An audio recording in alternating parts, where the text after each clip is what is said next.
అదేవిధంగా I news editorial director Vijay గారు స్టూడియోలో మనతో పాటు సిద్ధంగా ఉన్నారు. విజయ్ గారు, మీ నుంచే మొదలు పెడదాం. రకరకాల అంశాలు తిరుగుతూ ఉన్నాయి. నిన్న మొన్నటి వరకు ప్రొఫెసర్ నాగేశ్వర్ వర్సెస్ పవన్ కళ్యాణ్ అన్న ఇష్యూ కాస్త ఇప్పుడు Pawan Kalyan versus Telangana political parties అన్నట్టుగా మారింది. ఇందులోనూ తెలంగాణ పొలిటికల్ పార్టీస్ అంటే ఇప్పటివరకు భారతీయ జనతా పార్టీ నుంచి ఎక్కడ రెస్పాన్స్ అయితే కనపడలేదు. సో ఏంటి అంటే ప్రొఫెసర్ ఇష్యూ కాస్త పొలిటికల్ పార్టీగా మారిందా? అదే ఎజెండాగా పవన్ కళ్యాణ్ ఏదైతే అనుకున్నారో అది ఇంప్లిమెంట్ చేసే ప్రయత్నం చేశారా? ఎలా చూస్తున్నారు ఈరోజు జరిగిన పరిణామాలన్నింటినీ? వాస్తవంగా వంశీ, కాంగ్రెస్ పార్టీ ప్రభుత్వానికి ఏ ఉద్దేశం ఉందో ఏ వ్యూహం ఉందో తెలియదు. మిగతా రాజకీయ పార్టీలకు సంబంధించి ఏదైనా ఇవాళ పవన్ కళ్యాణ్ విషయాన్ని మామూలుగా ఒక హాల్ మీటింగ్ లాగా పెట్టుకొని ఆయన చెప్పదలుచుకున్నది చెప్పి ఆయన వినే కొద్ది మంది జనాలకు ఆయన చెప్పుకునే ప్రసంగం వరకు ఉండాల్సిన దాన్ని ఇవాళ తెలంగాణలో ఒక హాట్ టాపిక్గా మార్చేసిండ్రు. ఇలా పవన్ కళ్యాణ్ను ఈ రోజు వరకు టాక్ ఆఫ్ ద టౌన్గా మార్చేసిండ్రు.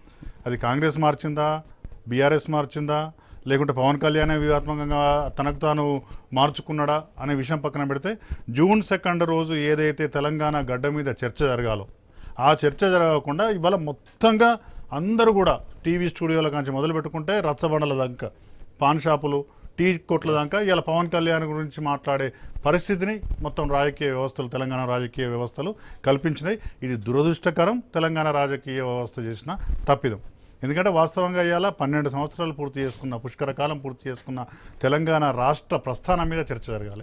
ప్రతి స్టూడియోలో కానీ, ప్రతి టీవీలో కానీ, ప్రతి కూడలిలో కానీ. ఇప్పటివరకు ఎంత దానికి వచ్చినాం మనం, భవిష్యత్తులో ఇంకెంత దూరం పోవాలి, జరిగిన లాభాలేంటి, నష్టాలేంటి అనే చర్చ పక్కన పెడితే పవన్ కళ్యాణ్ తెలంగాణలో తిరగొచ్చా తిరగొద్దా అనే చర్చగా మారింది. ఇది చాలా దురదృష్టకరం. ఇందులో 3 అంశాలు ఉన్నాయి వంశీ. 1 చట్టపరమైంది, 2 న్యాయపరమైంది, 3 రాజకీయపరమైంది. వాస్తవంగా భారతదేశంలో రాజ్యాంగం ప్రకారం ఏ మనిషి ఎక్కడైనా సభ పెట్టవచ్చు. సభ పెట్టే హక్కు ఉన్నది, పార్టీ పెట్టే హక్కు ఉన్నది, పార్టీని విస్తరించుకునే హక్కు ఉన్నది. ఏ రాష్ట్రం వ్యక్తి అయినా ఇంకో రాష్ట్రం పోయి ప్రచారం చేసుకునే హక్కు కూడా ఉన్నది. దాన్ని ఎవరు కూడా కాదనలేరు. ఆ ప్రకారం వాస్తవంగా ఇవాళ పవన్ కళ్యాణ్ సభకు అనుమతి ఇచ్చి ఉండాల్సింది. కానీ ఇవాళ జూన్ 2 తెలంగాణ ప్రజలందరికీ ఒక భావోద్వేగం ఉంటుంది.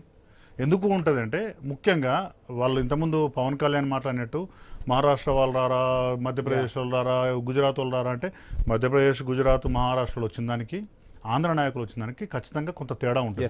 ఎందుకు ఉంటుందంటే తెలంగాణ ప్రజల పోరాటం అంతా కూడా ఆంధ్ర పెత్తనం మీదనే. ఎందుకంటే ఉత్తరప్రదేశ్లో, గుజరాత్లో వచ్చి ఇక్కడ పాలించలేదు కాబట్టి వాళ్ళ మీద పెద్దగా వ్యతిరేకత ఉండే అవకాశం లేదు. ఆంధ్ర పాలకుల మీదనే పోరాడి సాధించిన తెలంగాణ అనే ఒక ఫీల్ జనాల్లో ఉంటుంది. ఆ సందర్భంలో మళ్ళీ ఆంధ్ర నాయకులు వచ్చి తెలంగాణలో అధికారం కోసమో ఇంకో దీనికోసమో ప్రయత్నం చేయడం సహజంగానే కొంత ఇబ్బందికరంగా ఉంటుంది. ఆ ఇబ్బందిని ఉద్దేశంలో పెట్టుకునే ఉద్రిక్తతలు తలెత్తుతాయి. కాబట్టి ఈరోజు పవన్ కళ్యాణ్ మీటింగ్ వద్దు అని ప్రభుత్వ భావన అయి ఉండొచ్చు. ఇవాళ కోర్టుకు లంచ్ మోషన్ పోతే కూడా కోర్టు తిరస్కరించిందంటే దాదాపు కోర్టు కూడా ఆ వాదనతో కన్విన్స్ అయినట్టు మనం భావించాలి. జూన్ 2 నాడు ప్రజలందరూ ఒక భావోద్వేగంతో ఒక ఫీల్లో ఉంటే దాని విరుద్ధంగా ఇంకొకరు వచ్చి మాట్లాడితే అనవసరంగా గొడవలు అవుతాయి అనే ఉద్దేశం మీద మొత్తంగా పవన్ కళ్యాణ్ సభకు మాత్రం అటు ప్రభుత్వము అంటే పోలీసులు అనుమతి ఇవ్వలేదు, కోర్టు కూడా అనుమతి ఇవ్వలేదు. అయితే విచిత్రంగా ఆ సభ జరిగితే ఎంత మైలేజ్ వస్తుందో మనకు తెలియదు, కానీ అంతకు మించిన మైలేజ్ పవన్ కళ్యాణ్కి వచ్చిందని నేను భావిస్తున్నాను. అంటే రాజకీయ వ్యూహంలో, పవన్ రాజకీయ వ్యూహంలో తెలంగాణ పార్టీలు చిక్కుకున్నాయంటారా సార్? అది పవన్ రాజకీయ వ్యూహంలో చిక్కుకున్నాయా, లేకుంటే వీళ్ళ స్వీయ తప్పిదమా, లేకుంటే అందరూ కలిసి ఎవరి వ్యూహం వాళ్ళు పండుకున్నారు? ఈ 3 విషయాలు కూడా గమనించాలి. ఎందుకు అంటే పవన్ కళ్యాణ్ మీటింగ్లో ఏదైతే చెప్పదలుచుకున్నాడో, మీటింగ్ వాస్తవంగా 1 లక్షల మందితో పెట్టిన బహిరంగ సభ కాదు, అది జస్ట్ హాల్ మీటింగ్.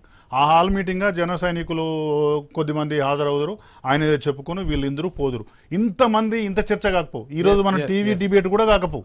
నిజంగా సభకు అనుమతిస్తే, సభకు అనుమతి ఇవ్వకపోవడం వల్ల, పోలీసులు నిరాకరించడం వల్ల, కోర్టుకు పోవడం వల్ల, వాళ్ళ వాదనలు వీళ్ళ వాదనలు ఇవన్నీ జరగడం వల్ల మొత్తం ఒక హైప్ వచ్చేసింది. ఇలా హైప్ వచ్చేసి ప్రతి ఇంట్లో టీవీలో కూడా ఇలా పవన్ కళ్యాణ్ ప్రసంగం చూడాల్సిన పరిస్థితి వచ్చింది.